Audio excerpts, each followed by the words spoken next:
Welcome to The Last Breakfast. Please enjoy the video. You begin by confirming ownership and making a backup copy. This protects the original if something goes wrong. Locate the exact Word file and note the version, because the method depends on it.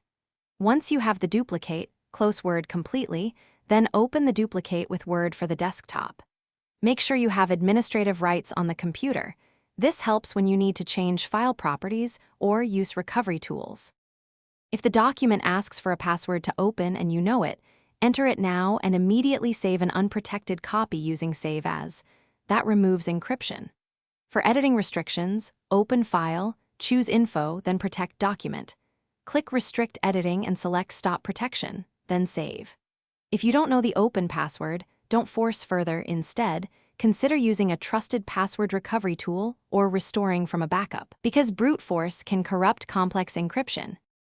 When standard removal fails and you legitimately own the file, choose a reputable recovery tool, follow its step-by-step guide, and run it on the duplicate. Once unlocked, open the document, inspect headings, images, and track changes to ensure no corruption occurred, and save a clean copy. If anything goes wrong, revert to your backup copy immediately. That is your safety net.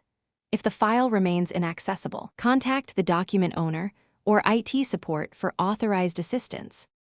Thanks for watching. If this was helpful, leave a like and consider subscribing. See you next time.